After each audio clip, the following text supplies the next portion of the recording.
In June 2017, Yingying Zhang, a promising scholar from China, arrived in Urbana-Champaign, Illinois, with the goal of academic success. Just 6 weeks after she arrived, she began her apartment search. On June 9, she arranged to meet with the leasing agent at about 2 p.m. that day to sign her lease for her new apartment. However, what began as a simple quest turned into a nightmare. After realizing she had boarded the wrong bus, she quickly disembarked to catch the correct one. As she waited for the next bus to her intended destination, a black car approached slowly.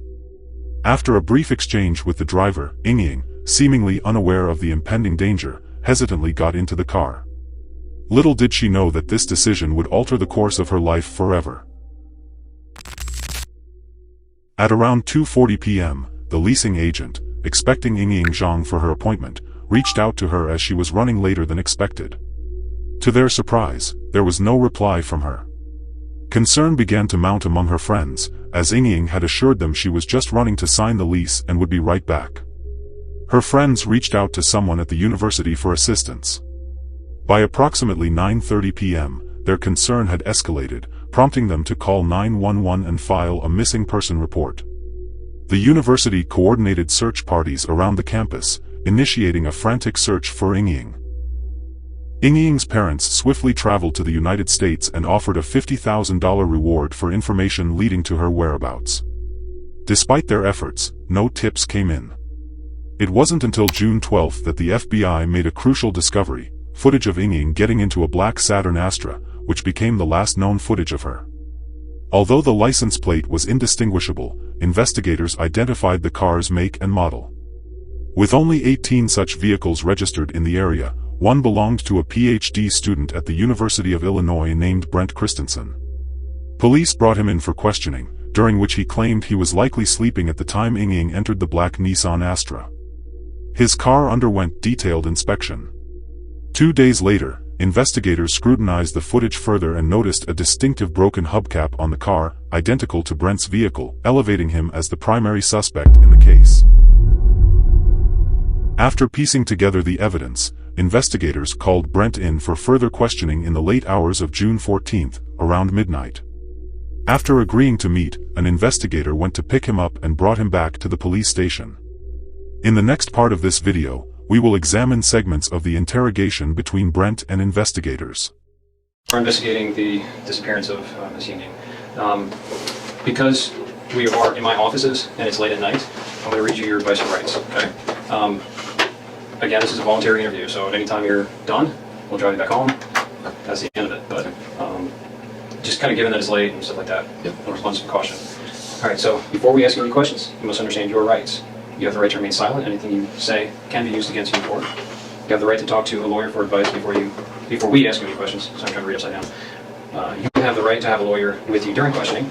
If you cannot afford a lawyer, one will be appointed for you before any questioning if you wish. If you decide to answer questions now without a lawyer present, you have the right to stop answering questions at any time. If you understand these rights, if you have any questions about these rights, ask now, ask any time. If you do wish to talk, you can sign. I'll sign as a witness, and we'll go from there. I'm going to answer questions. It's some questions. Obviously, I don't know. Yeah, if I ask you a question and you're like, hey, I don't want to answer that, but I'll answer other ones. Yeah. Again. All right, it is like 7 minutes after.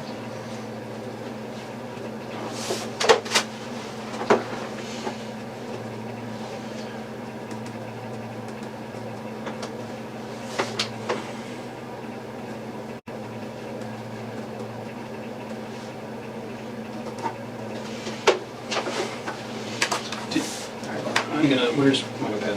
Here's actually. Thank you. Okay. I forgot to ask you, did you bring your phone with you? I don't.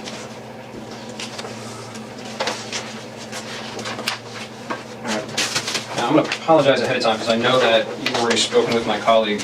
Joel, this chair. It's like broken, isn't it? Yeah, it's yeah. Yeah, I think mine's broken. Thank you. We're going to play musical chairs. Yeah, that's a lot better. I feel like I was leaning back away from you. All right, so I know that you spoke with my colleague Joel. I've briefly been able to talk to him. We've been kind of running all over the state. So if you can kind of give me a recap of what you told him, I would appreciate it. our investigation, as I'm sure Joel probably told you, is the disappearance of this woman, this young lady, and the most viable tip that we had referred to a black Saturn Astra. So that's why he came to talk to you the other day. Do you remember what you told him? I'm not going to hold you to it if there are certain details you forget.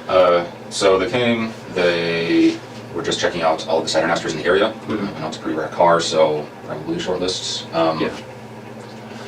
He asked where my wife and I were during, I think it was 2 to 3 on Friday. And I mean, I graduated a couple weeks ago, so I'm looking for jobs right now. So, I mean, I was either playing video games on my computer or taking after doing that.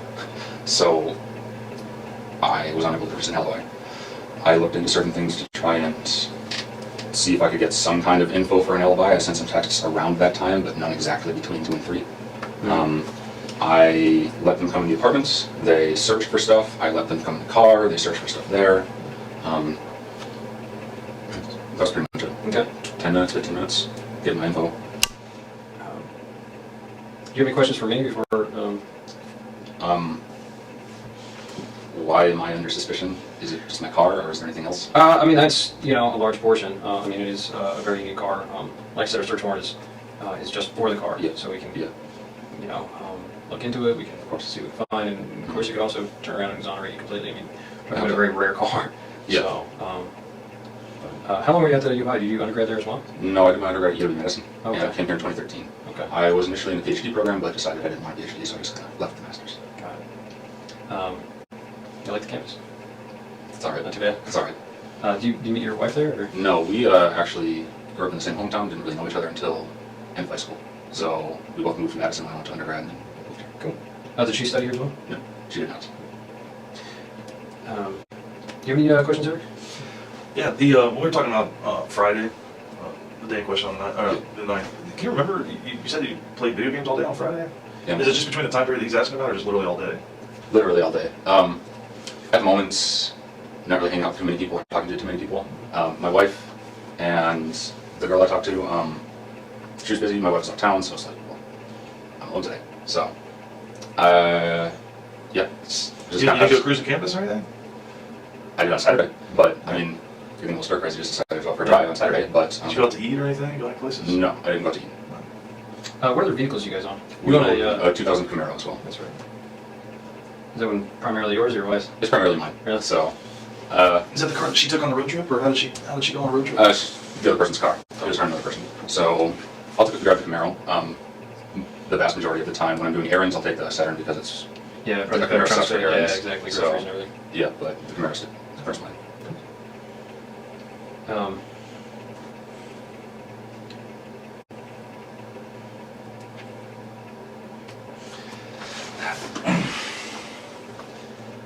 Look, you know that we didn't bring you all the way up here to talk about video games and what you had for lunch that day.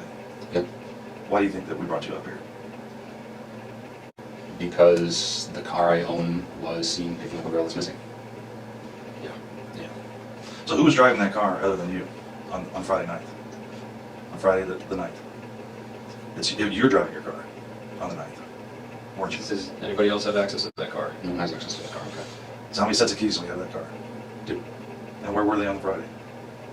One. I would have had one, my wife would have had one. And hers were in Wisconsin, right? Yeah. And what do you keep on that keychain? You keep those sets of keys, right? One for the Camaro, or do you have separate sets? I have one keychain, but sometimes I take the Camaro keys off of it. So. Now, let's talk specifically about Friday. Okay. You went to school for how long at the U of I? Since 2013. Since 2013. Yeah, so you're very familiar with our campus.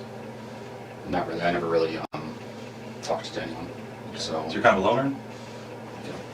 And you would have went to Loomis Lab, you said? Yes. Okay. Yeah, that was my neighbors. Okay. That'd be attached to those. But specifically on that day, okay, when you originally told the agents that came to your apartment, they just played video games all day long. They didn't leave the apartment. Yeah. But it's fair to say that we know that that's not true, correct? Why would I lie? I mean, I think there's some misunderstanding why we're here. Because like I said, we're not just looking for a needle in a haystack. I'm sorry, let me take that back. We are looking for a needle in a haystack. Yeah. But my point is, you're making it sound like we just randomly came across your vehicle of the 1,400 Astros that are in the state of Illinois. I have... So what would have happened that day that brings us to you? Probably that I live in Champaign. I mean, I've never seen one before in Ezra. So, Okay. Yeah, well, believe me when I say that the full weight and force of the FBI is going to descend on that vehicle and all that entails. Okay. Right now, my primary concern and why I've been out till midnight, and these guys have been out till midnight every single night, is we're trying to find this girl. It's raining outside, it's nasty, she's a foreign student who's only been here for a few weeks. I want to find her. I'm asking for help. I know. I mean, I've got her getting into your car. I need to know why.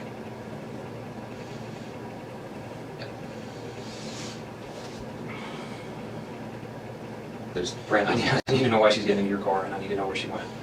If we can help her, we need to know now, because we need to move on from this. It's been like 6 days now. I don't know what to say. Sorry. And you've been at the U of I for how long?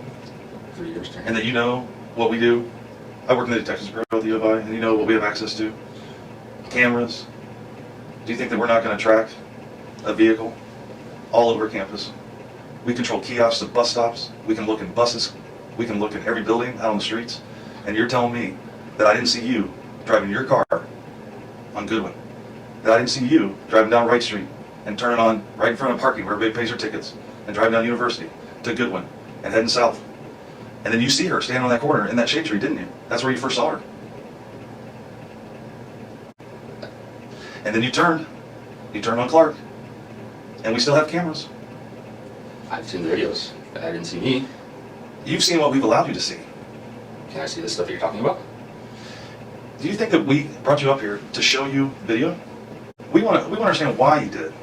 Yeah. We want to understand why you stopped her to pick her up. Was it to give her a ride? Are you afraid to tell us that you gave her a ride? Maybe you wanted to make a couple bucks as an Uber driver, and she told you I had to go sign a lease at One North, and you're like, oh, I know where that's at. I'll drop you off. If you're afraid to tell us that you gave her a ride someplace, we can work with you there. But I know that you picked her up. I know you did. I saw you in your shirt, arms fully extended.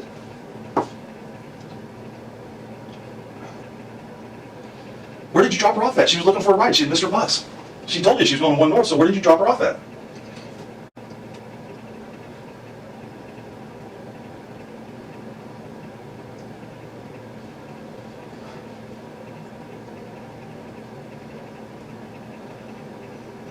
Maybe I'm getting my days mixed up.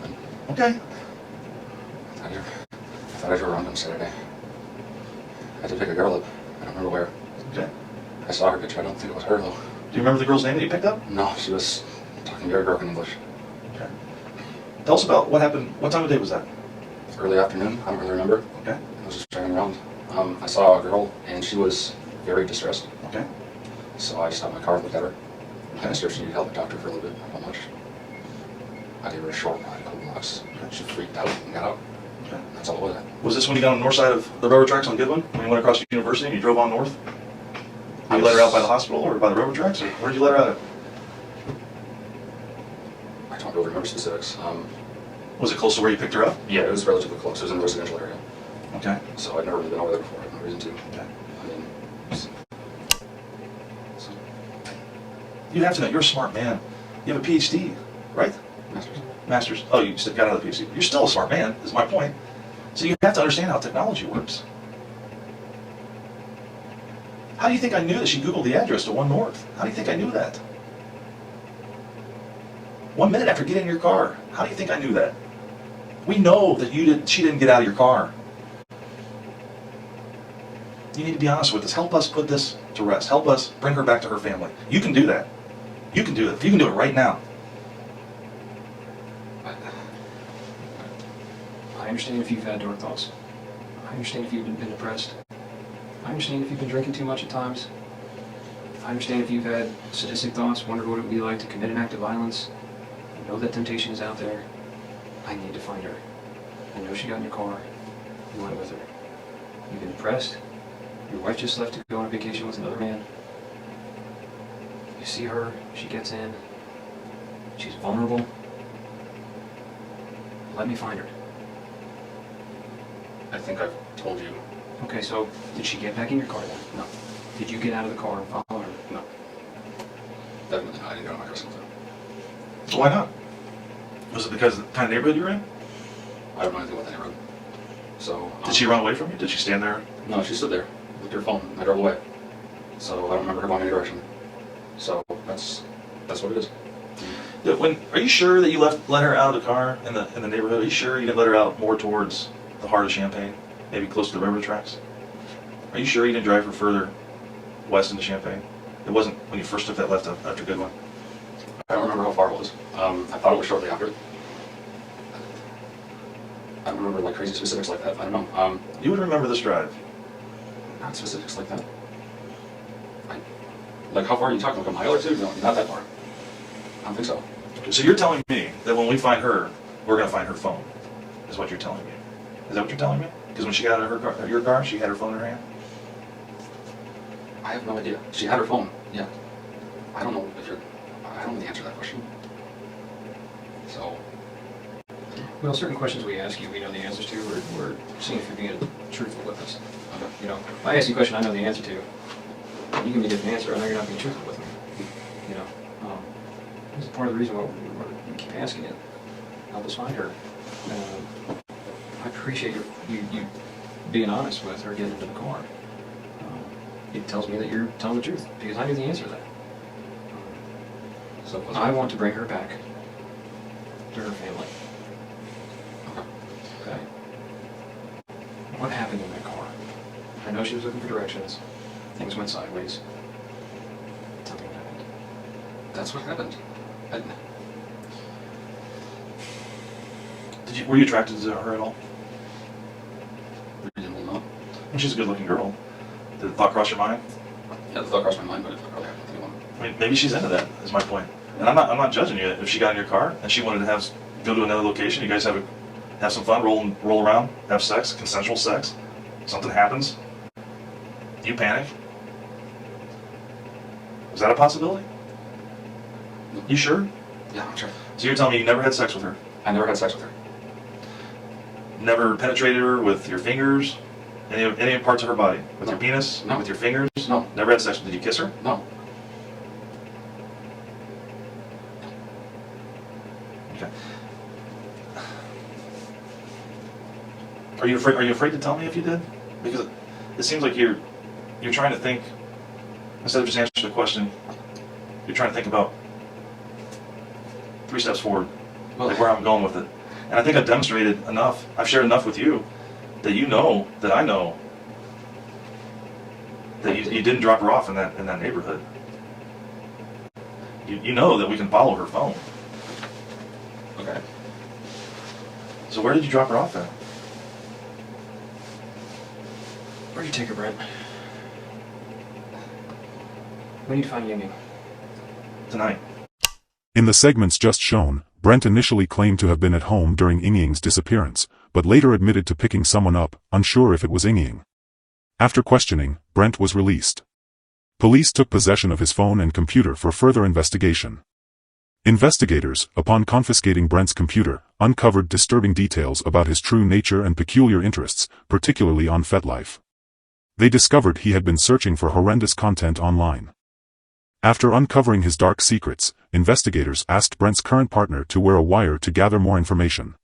It's 6:46 on Thursday, June 29th. We're at the benefit for the walk, and Brent has a thing of alcohol, and he is drinking while he's here. So I'm thinking I'm just going to turn this on right now so that it's on while we walk. This is kind of ridiculous. I know, but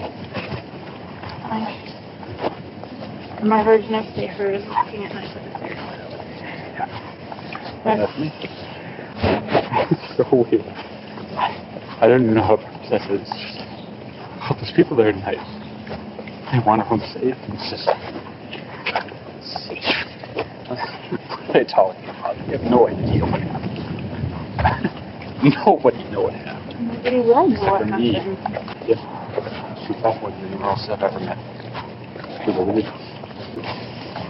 We're going to go past it and Green Street and find somewhere to eat across the top. Yingying is the only person that has produced evidence that these happened. Number 13. was 19. I was resilient. Truly resilient. I tried to choke her. She didn't. I stepped on her back. She died. She was, I couldn't believe it. She just didn't die. It was unbelievable. Like, supernatural almost how she just didn't give up. Chinese drinks. We can stop talking about stuff. No, I want to talk about it. It's... Is it hard to hold in? I don't want to talk about this so much. I'm holding it so long. Okay. The last person I would consider at my level that actually did anything headbutt me. He was caught in the 80s. I told you I'm like 13 across the knee. So long. I've been getting bored. After the police obtained Brent's confession through the recording, he was arrested the following day for kidnapping. Unfortunately, Yingying's body was not recovered. On June 12, Brendt pleaded not guilty. After spending 2 years in prison awaiting trial, Brendt eventually confessed to the crime. He admitted to the heinous act, stating that he took her back to his apartment where he beat, sexually assaulted, and dismembered her. A thorough search of his apartment revealed blood throughout his bedroom, bathroom, and car. Brendt mentioned that after dismembering her, he disposed of her body in 3 separate trash bags and placed her remains into a dumpster. On July 24, 2019, the jury deliberated for less than 2 hours before reaching their verdict. Brendt was sentenced to life in prison without the possibility of parole. This significant decision marked the end of a long and difficult legal process. It brought a sense of closure to Yingying's family and friends, offering them some measure of justice for the heinous crime committed against their loved one. However, it's worth noting that while the verdict provided closure, Yingying's family expressed mixed emotions, as they had hoped for the death penalty. Despite the passage of time, the memory of Yingying continues to live on in the hearts of those who knew her, while Brent's incarceration serves as a reminder of the consequences of such unfathomable acts of violence. I'd like to extend my heartfelt condolences to everyone affected by this awful tragedy. Yingying will never be forgotten. Thank you for tuning in, stay safe, and see you next time.